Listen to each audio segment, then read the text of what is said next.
Hey there, YouTubers. It's been a few weeks since we put up a video, and in between that time we've gotten several questions from different viewers and subscribers, and we really appreciate those questions because it helps us get an idea of what you're interested in, and after all, these videos really are for you.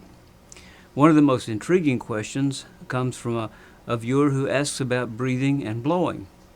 Well, you know, that's a very smart question because there's nothing more important than breathing and blowing on the clarinet. Now, you don't hear the air, which is probably why people don't fix on it very much or pay much attention to it. But the air is the cause of everything else. One of my friends who teaches clarinet is fond of saying air makes tone. Without the air, there is no tone. You know, sometimes we concentrate on embouchure and all kinds of other things, but it's really the air that's making the tone. All the embouchure is doing is essentially shaping the tone, and if it's working improperly, it's actually constricting and destroying the tone. So embouchure can be a destroyer as well as a, you might say, a regulator of the tone. So the air is much more important. In fact, if the air isn't working right, nothing else on the clarinet in terms of tone production really works right either. The embouchure is thrown out of whack, the tongue position is wrong, and even the finger technique suffers, as well as endurance. So very, very important with the air. Yet it's one of the most neglected things in terms of teaching. We teach everything else but the air usually. Or if we teach the air, it's only a little bit at the beginning. But it should be a daily routine to practice on the air just as well as you practice your scales and arpeggios and everything else. Learning to breathe and blow on the clarinet is absolutely essential, and you have to constantly practice it in order to really be good at it. So the first thing to do before we talk about how to practice it and the different methods we can use of perfecting our use of the air, we need to talk about how to really breathe and blow correctly on the clarinet in the most basic way. Now, this is not to say that there's not some variation in this from time to time for artistic reasons, but the really important thing is that you learn to do the correct thing and do it with a great deal of consistency. See, without a standard, then you have no real basis to judge variation. There's just chaos.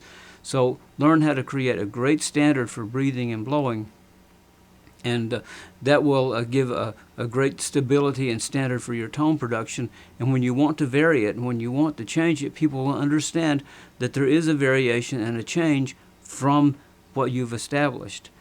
But if you can't establish that, then it's going to sound like a big mishmash, and you don't want that.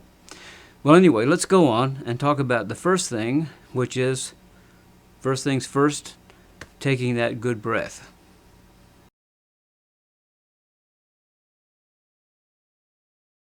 You know, if I said to you, don't think of an elephant, the first thing you would do is think of an elephant. Or if I said, act naturally, the first thing you would do is start acting weirdly. So when someone says breathe naturally, usually the first thing someone does is something really weird, something they've never done in terms of their breathing naturally. But breathing properly on the clarinet is nothing but an extension of natural breathing. When a little baby's lying asleep, you can see that because the abdomen rises and falls. So the breath is actually taken in the diaphragm, which actually distends the abdomen. It looks like almost like you're breathing in your stomach instead of breathing up where you identify the lungs as being. Well, you know, I tried to understand that well when I was teaching clarinet, and I tried to explain it to my students. But, you know, some of them became doctors, but none of them played the clarinet any better. So I began trying another tactic, and that is trying to explain to them how it feels when you breathe correctly and how it feels when you blow correctly. Well, most people, when they start playing the clarinet, they have a fair amount of tension in their bodies, and one of the things that they start doing is breathing up in the chest. Now, I have a few drawings here, and I hope they'll be helpful. Look at the first drawing there, the drawing on the right, and you'll see that the air is concentrated up in the top of the chest. Usually when students breathe like that, or players breathe like that, they tighten the abdomen, they tighten the tummy, and the tummy actually sinks in, and the shoulders rise quite a bit because all the air is just taken up in the top part of the lungs. Well, this is not only an incorrect way to breathe, It's also an inefficient way to breathe because you only get in about half the amount of air that you should be getting in.